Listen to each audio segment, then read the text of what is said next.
discussion about making America great again,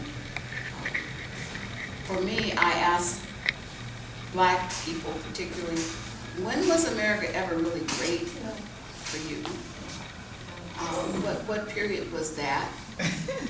Things have been getting better progressively in incremental ways over the years and decades, but my mother will be 100 years old in July 2nd.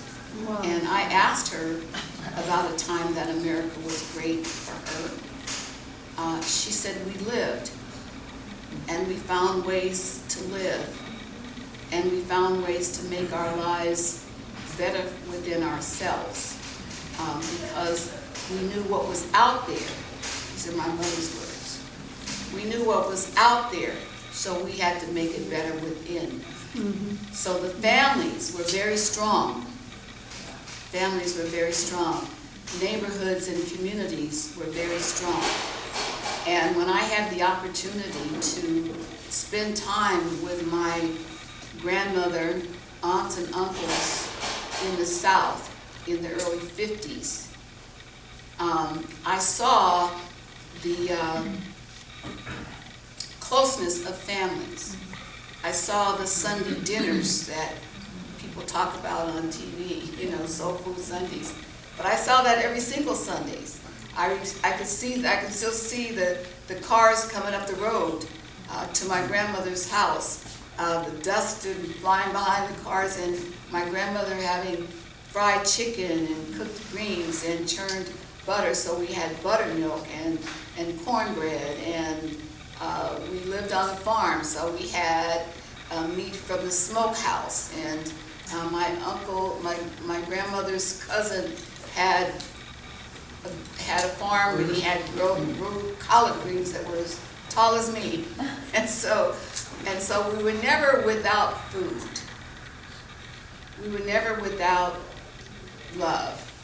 As children, you didn't know that you were poor, because you didn't know what you did not have, because all you needed was comfort, love from your family, and food as a kid. And you got all of that. But as we got older, I got older, you could distinctly see the difference. We lived right next to an all-white school that we could not attend. I think that I might have mentioned this to you in the earlier talks before, that we were from California, visiting our grandparents, and I think we were privileged in a way, because my grandmother worked for the white people in the big white house up the hill with the big white columns. And so I would hear things like, oh, those are Miss Hubbard's little kids, they're from California. It was sort of like a write-off to say, they're going back to California, no, just let it go. But I do remember once, I probably was only maybe 5, going to the big house on the hill where my grandmother worked, and knocking on the front door. And when the woman opened the front door, I remember her looking down at me and saying, what do you want, little girl? And I came to see my grandmother, and she said, oh, you have to go around the back. And I went around the back, and my grandmother met me there. And she was surprised to see me, of course, because my mother always said I was too fast for my own good. So how did I get up the road on my own? I just decided to go there. And so my grandmother very sweetly said that I should go back home, and that if I ever came back to see her, I should always come that way, come to the back, and not to the front. And so that didn't bother me. I had no idea what that meant. But after we reached a certain age, my mom did not let us go back to the South. It was the 60s. It was not a good time for people such as myself to go to Georgia. The little town that my mom was from had one stoplight. And it wasn't even a stoplight, it was like a can. This is the truth.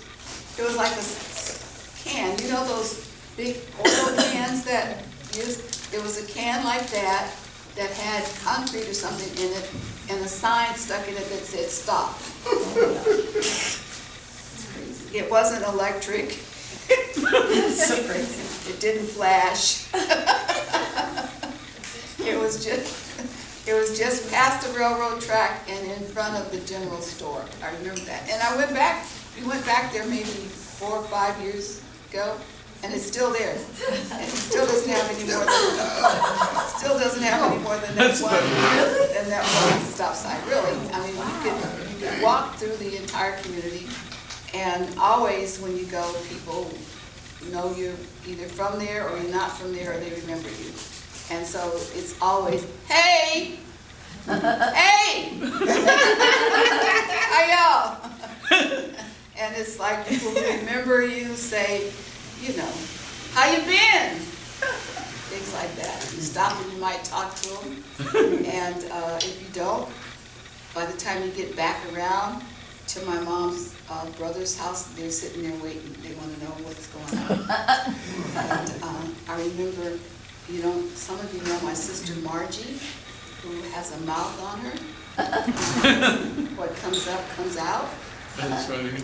And there was this older woman and her daughter, Mrs. Washington, and her daughter's name was Virginia.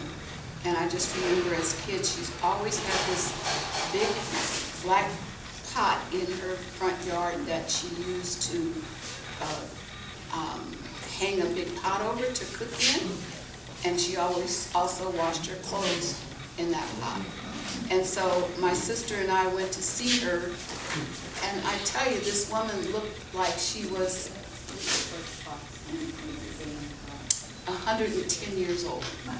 She was African, from Africa. Her daughter, Geneva, Mrs. Washington said, "Where you gals been?" And we said, "Miss Washington, we live in California now." She said, "Oh, out there. You live out there now?" She said, "Yes, ma'am." And she asked my sister, "You got any kids?" And my sister said, "Yeah, I have 2." And she said, "You always was fast." We laughed about that because my sister was about 30 years old. So stories like that. My brothers and sisters went to school. I was too young. I remember being out in the backyard one day and seeing my brother, sister, 2 uncles running across the pasture toward the house. And to my right, I saw this green vehicle coming up the road with dust flying on it. And they ran through the barbed wire fence and came in the house and closed the door. And then the knock came on the door. It was the truant officer. She was white, and she was coming to tell my grandmother that they had not been in school that day. So my grandmother thanked her. She never invited her in the house. She just said, "Okay, thank you. I will handle it." And then she closed the door, and all my brother, sister, and my 2 uncles were sitting there like they knew that they were in serious trouble. My grandmother was a very soft-spoken person. I never heard her raise her voice, not one time. Not one time. And she said, "Y'all know you're in trouble." And they said, "Yes, ma'am." And she said, "But your grandfather will handle it when he got home." When he gets home. And so I was like, I'm hiding up under the bed because I don't want to hear none of that.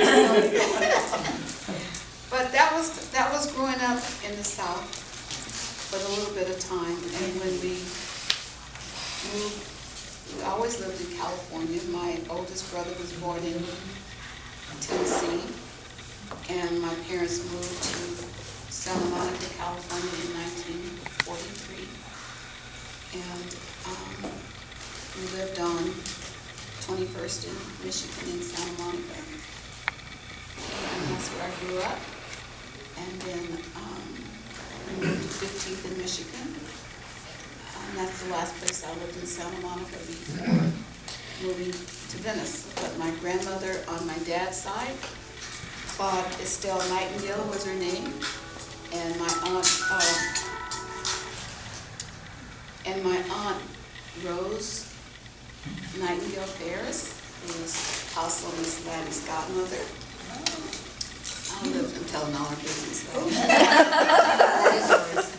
Also lived in Venice at the time, so I was back and forth all the time between Santa Monica and Venice. I learned to sew when I was in junior high school. I loved to sew, so I would come in and do the sewing for my grandmother when she wanted something in or stitched up, whatever. And they lived on Westminster until my aunt bought the house on 1011 Pleasant View. And when she passed away, she left that house to me. And so that's another home in my family now, Pleasant View. So, Right on.